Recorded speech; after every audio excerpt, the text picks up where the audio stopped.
За сайн байцгаана уу. Өнөөдөр би та бүхэндээ хураангуй теолог төслийн маань эхний хичээл Бурхны үг бичигдэх санаа гэдэг энэхүү хичээлийг та бүхэндээ төлөвлүүлье. За энэ бол Бурхны үгийн талаарх доктрин гэдэг үндсэн 8 доктрины маань эхний доктрин багтаж байгаа хичээл байгаа. За энэ Бурхны үгийн талаарх доктрин гэдэг хичээл дээр бид нийтдээ 7 хичээл үзнэ. За 7 хичээлийн маань эхний хичээл Бурхны үг бичигдэх санаа гэдэг энэ сэдвээр бид үзэх байгаа. За англиар бол inspiration гэж ярьдаг. Өөрөөр хэлбэл тэр санаа төрөх, онгод төрөх тийм ээ, онгод ирэх гэдэг олон янзаар орчуулж болно. Тэгээд та бүхнийг одоо миний зүүн гар талд байх хэд хэдэн ишлүүдийг та бүхэн тэмдэглэж аваад хичээлийн өмнө юм эсвэл дараа нь та өөрийн болгож уншаасаа гэж хүсэж байна. За эхнийх нь Матай 19-р бүлгийн 4-өөс 5, хоёрдугаарх нь Иохан 10:35, дараагийнх нь Үйлс 4-р бүлгийн 24-өөс 26, дараагийнх нь 1-р Коринт 2-р бүлгийн 10-аас 12, дараагийнх нь 2-р Тимот 3:16, 17, за дараагийнх нь 2-р Петрийн 1-р бүлгийн 16-аас 21. За Бурхны үг бичигдэх санаа нь бол 3 зүйлийг бидэнд тодорхой болгож өгдөг. За нэгдүгээрх нь бичигдэх санаа бол бүх бичээс хамааралтай. За энэ юу гэсэн утгатай вэ гэхээр 2-р Тимотийн 3:16 дээр бичвэр бүр Бурхны амьсгалснаар гэж хэлсэн байна. Тэгэхээр Бурхны бичигдэх Бурхны үгийг бичих санаа нь зарим хүмүүс болохоор Библийн зарим хэсэгт нь хамаатуулж үздэг. Зарим хэсэгт нь Бурхны үг биш, энд бол хүний үг байгаа ч юм уу. Эсвэл энэ хэсэгт чөтгөрийн үг байгаа гэдэг ч юм уу ингэж янз янзаар үздэг. Гэтэл үнэндээ бичвэр бүр Бурхны амьсгалснаар байгаа гэдэг энэ утга санааг бол Библиэлд бол маш тодорхой хэлсэн. Өөрөөр хэлбэл зөвхөн аврал эсвэл теологийн онол сургаал, доктрин, итгэлийн зарчим, Бурхны тушаал, хуульд дуулууртай байх ёстой чухал хэсгүүдийг нь Бурхны санаа гэж үзээд бусад хэсгүүдийг нь бид Бурхны санаа гэж үзэхгүй байх нь энэ бол буруу ойлголтод хүргэдэг. Яагаад гэвэл Бурхан бичээс дээр юуг бичүүлэхийг хүссэн тэрийгэ бүгдийг нь бичүүлсэн байдаг. Жишээлбэл түүхэн тэмдэглэлт үйл явдал тийм ээ. Адам Яв хоёрыг бүтээсэн, Нугагийн хөвөгч авдар, Йонаба том загас, за дэлхийн ертөнцийн талаарх бол бүтээлийн талаар, усан галвын талаар мөн Библи уншиж байхад янз янзын угийн бичгүүд байдаг. Олон янзын хүмүүсийн нэрс гардаг. За хүнд ойлгоход хэцүү, сонин үйл явдал тийм ээ. Жишээлбэл Израилийн дайсны гэр эмгүү хүүс тэмтэр гэдэг ч юм уу. Гэх мэтлэнгээр иймэрхүү зүйлсийг хүмүүс уншаад ийм зүйлийг Бурхан болвол хэлэх зохисгүй. Бурхан бол энэ зүйлийг бичүүлэх санаагүй байсан. Тийм учраас эдгээр хэсгүүд нь бол Бурханы санаа биш, энэ бол хүний санаа. Харин Бурханы санаа бол Библийн цөөхөн хэсэгт нь байдаг гэдэг ийм онол сургаал бол буруу сургаал. Тийм учраас бид Библийн бүх үгс, Библийн бүх түүх, Библийн бүх үйл явдал нь Бурханы санаанаас тийм ээ бичигдсэн гэж ойлгох хэрэгтэй. Бид ойлгохгүй байсан ч гэсэн тэнд Бурханы утга санаа бол бүрэн багцаан гэдгийг бид хүлээн зөвшөөрөх хэрэгтэй. За хоёрдугаарх нь бичигдэх санаа нь амаар бас үгээр илэрхийлэгдсэн. За бичвэр бүр Бурхны амьсгалснаар байгаа гэж бол Паул бол тунхагласан. За бичвэр гэдэг маань бичээс, судар, Бурхны үг тийм ээ, ариун ном, ариун үг гэх мэтлэнгээр янз янзын байдлаар хэлэгддэг. За жишээлбэл Есүсийн үглээс амьдлах талаар бол хэлэхдээ Гитлэл 3:6-д бол хэлсэн Бурхны үгийг иш татсан байдаг. За Матай 22-р бүлгийн 31-ээс 32-р ишлэлийг энэ тухай ярина. За энэ дээр ингэж хэлсэн: харин үхэгсдийн амьдлалын тухай Бурханаас та нарт айлцсныг уншаагүй хэрэггүй. Тэрээр Авраамийн Бурхан, Исаакийн Бурхан, Яаковын Бурхан бол би байгаа юм гэсэн.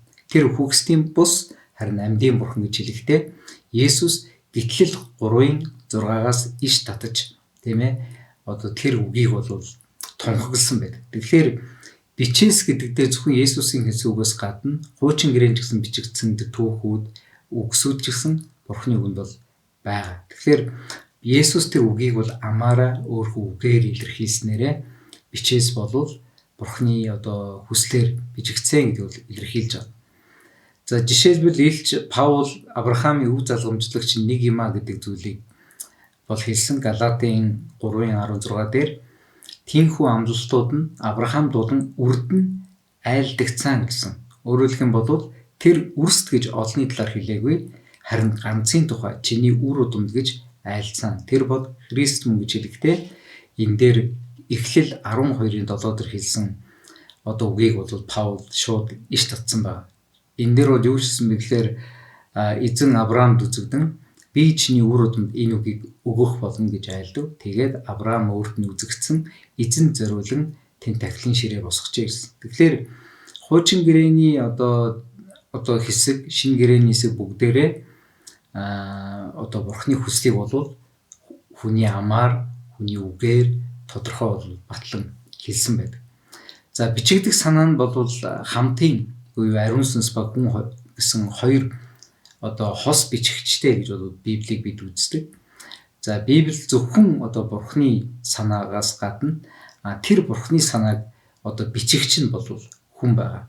Тийм учраас нөгөө Бурхан бол өөрөө тийм ээ шууд цаас үзэг аваад шууд биччихээгүй, харин тухайн одоо хүмүүс санааг өгч тэр хүн өөрийнхөө онцлогоор, өөрийнхөө ойлгосноор, өөрийнхөө судалснаар, өөрийнхөө амьдралын ажиглалаар ариун сүнсний сануулсан зүйлсийг за гайхамшигтай Бурхны илчлэлүүдийг хэлсэн зүйлийг заримдаа шууд одоо бичсэн, эсвэл одоо Бурхны ариун сүнсний чиглэлүүдээр мэрэгэн зөвлөгөөг авч бичсэн гэх мэтчлэнгээр янз бүрийн байдлаар тэр нь одоо Бурханаас ирсэн санаа хүний гараар, хүний ухааны одоо фильтрээр дамжиж буугдсан байдаг. За жишээлбэл одоо яруу найргийн номуудыг бичигчид нь Бурхны гэсэн онгодоор түүний яруу сайхнаар илэрхийлсэн. Тэгээд мэдээж яруу найргийн хэлээр илэрхийлсэн хүмүүс нь өөрсдөө бас яруу найргийн одоо авиас бэлэгтэй ийм хүмүүс байдаг. Иш үзүүлэг болон ирээдүйн тухай одоо бичсэн хүмүүс бол шууд Бурхныг сонсоод тэр зүйлийг шууд дамжуулан хэлсэн байна. За мэрэгэн ухааны номуудыг, сургаал өгсөн номуудыг тийм ээ, номлогчийн үсгэх номуудыг харах юм бол тэд амьдралаас сурсан одоо үннийг ариун сүнсээр хөтлөгдөн бол бичсэн байна. Тэгэхээр одоо жишээлбэл Лукийн сайн мэдээ харах юм бол Лукийн 1-ийн одоо 1-р бүлгийн 1-ээс 4-р ишлэлээр Лук бол судалгаа хийсний үндсэн дээр энийг бичлээ гэж бол Теофилд хандан хэлсэн байдаг. Номлогчийн үгс бол тэр чигээрээ амьдралын ажиглал Иохан 14:26 дээр хэлсэнчлэн ариун сүнс Есүсийн үгийг сануулна гэж хэлсэн. Тэгэхээр Иохан бас ариун сүнсний сануулсан тэр үгсийг бол бичсэн байгаа. За 2-р Коринтын 12-р бүлгийн 1-ээс 4 дээр гайхамшигтай илчлэлийг харсан тухай Илч Паул бол хэлсэн. За илчлэл 2-р бүлэг, 3-р бүлэг дээр 7 чуулганд хандаж одоо хандсан Есүсийн үгийг Иохан бол шууд одоо цээж бичих шиг тиймээс сонсоод тэрийг шууд тэр үг үсэг аллалгүйгээр буулган бичсэн.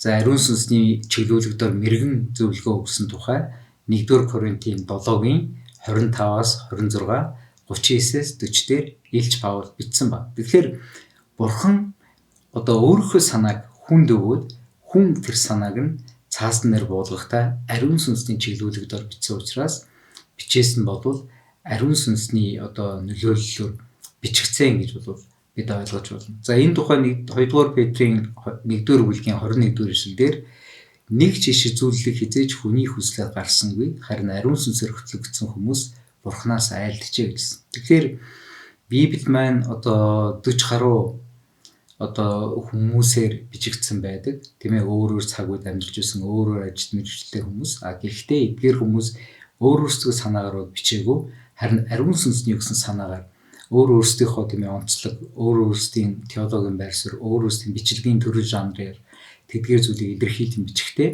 нэгэн одоо зохиолчийн дор бүгдийг бол одоо утга учиртайгаар уялдаа холбоотойгоор бие биентэйгээ авцалдах тийм ээ нарийн одоо логикт орвол бичүүлсэн байдаг. Тэгэхээр ариун сүнс одоо хүмүүст тэр бичих санааг нь өгөхдөө зөвхөн Библийн зарим хэсэгт нь ариун сүнсийн санаа, зөвхөн зарим хэсэгт нь хүний санаа гэж холбол байдлаар байхгүй, бүх бичээст ариун сүнсний одоо Бурхны санаа бичигдсэн гэж ойлгох ёстой. За бичигдэх санаа нь бол амаар бас үгээр илэрхийлэгдсэн. За бичигдэх санаа нь хамтын буюу хос зохиогчтой, ариун сүнс ба хүн гэсэн хоёр зохиогчтой.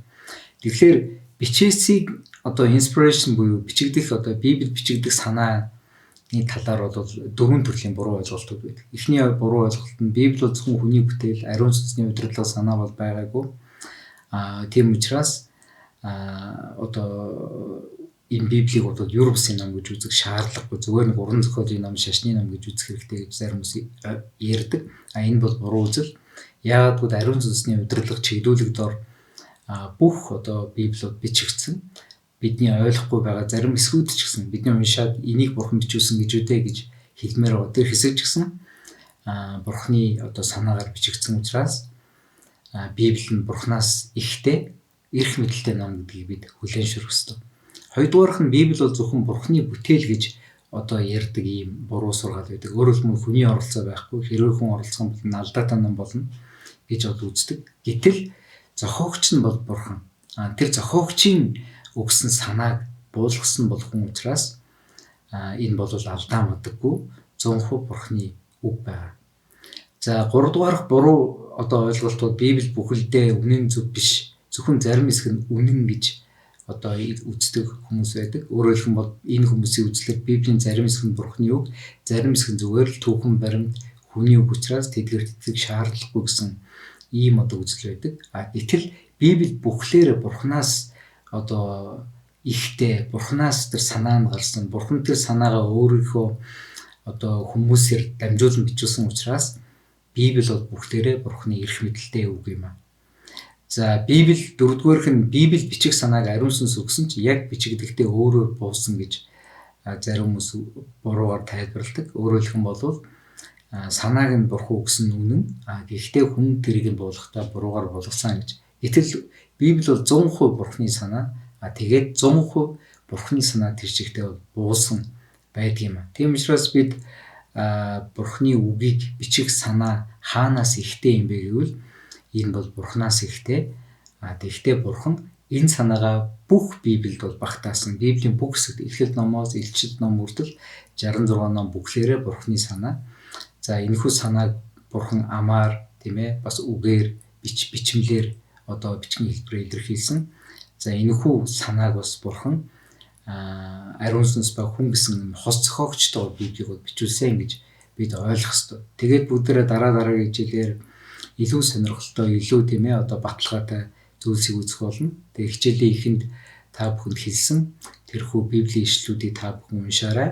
Тэгээд Библийн ишлүүдийг уншаад Библи бол үнэхээр бурханаас өгөгдсөн, бурханы санаагаар бичигдсэн бичигч нь хүмүүс боловч бурхан өөрийнхөө санааг эхлэлээс илчлэл хүртэл өөрийнхөө санааг бүрэн дүрэн буулгасан гэж бид ойлгох ёстой. За эндээс бид сурах ёстой хэрэгжүүлэх зүйл юу вэ гэхээр Библи нь одоо бурханы үг учраас бид Библийг их одоо зоозоор өдрө бүр уншиж хэвших ийм дадлыг хөгжүүлэх ёстой. За Библиэс ойлгосон, ухаарсан зүйлээ амьдралдаа хэрэгжүүлж үүгээрээ бид одоо Есүсийг даган дуурайж байгаа дагалдагчийн амьдралыг бас хөгжүүлэх ёстой. За 3 дугаарх нь дагалдагч хүн болгон бусад хүмүүс сайн мэдээ хүргэж тэгээд тэр хүмүүс Есүс итгэснийхэн дараа Библийг одоо анхнаас нь эхлээд одоо системтэйгээр заах ийм гоё боломжтой байгаа. Тэгээд Маранатагийн хувьд болохоор бүтэн Библи төсөлгээд Библийн 66 номыг эхлэлээс илчилт хүртэл заах ийм одоо төсөл хэрэгжиж байгаа. За энэ төслийн аль хэдийн бэлэн болсон хичээлүүдийг та бүхэн видеогоор үзэх боломжтой.